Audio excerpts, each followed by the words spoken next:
bien que je m'occupe du décor, parce que bah, hier j'ai fait des vidéos et du coup je me suis pas occupé de mes plantes. Tiens, je suis un peu KO parce que je vous ai fait une vidéo hier, j'ai presque fini une formation. Vous en saurez plus dans quelques jours à ce propos. Du coup, je me suis couché un petit peu tard, je me suis levé un petit peu tôt pour commencer à travailler. Mais aujourd'hui, j'avais envie de vous faire une nouvelle vidéo qui fait un petit peu suite à celle d'hier. Alors, ça va parler de YouTube aujourd'hui, ça ne va pas parler de Photoshop, de photos, tout ça. Mais il y a un truc que j'ai trouvé en faisant la vidéo d'hier que je me suis dit pourrait intéresser certaines personnes qui ont aussi une chaîne YouTube. Donc, on va parler de ça aujourd'hui. Si vous n'avez pas de chaîne, désolé, ce sera pas très intéressant pour vous.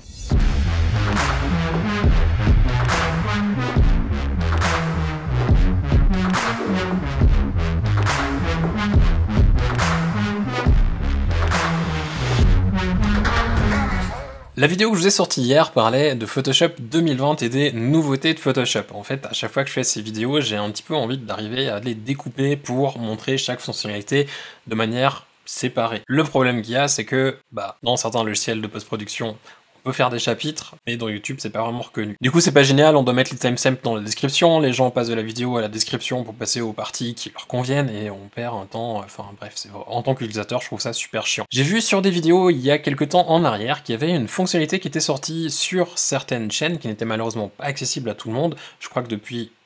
ça devrait être le cas, tout le monde devrait y avoir accès. Et c'est en fait une fonction qui permet de diviser la timeline. Comme ça, les gens, quand ils passent le curseur dessus ou leur doigt sur le téléphone, ils vont voir en fait les différentes sections avec un petit titre qui s'affiche à chaque fois. Et je trouvais ça vraiment pratique et je me suis dit, peut-être que j'arrive à le faire sur ma chaîne aussi. Je vais essayer. Et du coup, j'ai passé un petit peu de temps à bricoler hier soir et j'ai trouvé la méthode, donc je me suis dit que j'allais la partager avec vous. Ça va certainement en intéresser quelques-uns.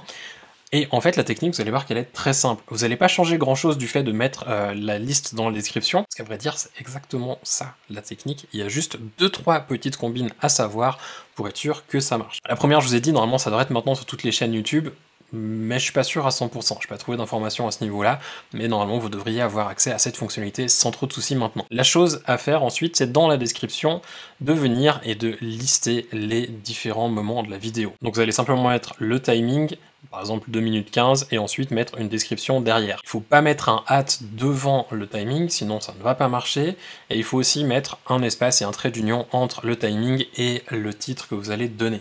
Le titre doit faire, sauf erreur, au moins 4 caractères, bon, je pense que ça ne devrait pas trop poser de problème à ce niveau-là.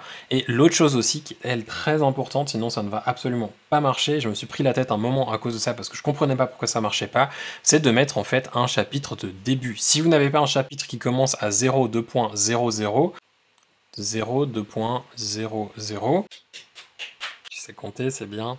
30 ans, bravo. Si vous n'avez pas ce chapitre, simplement, ça ne va pas marcher du tout. Ça marchait comme ça marcherait autrement, ça veut dire que vous avez juste dans la description une liste avec des temps que les gens doivent aller et cliquer dessus. C'est aussi simple que ça, donc je ne vais pas vous retenir plus longtemps que ça. Avant de partir, n'oubliez pas de vous abonner juste en dessous. Je vous souhaite de passer une toute belle journée et je vous dis à bientôt. Ciao!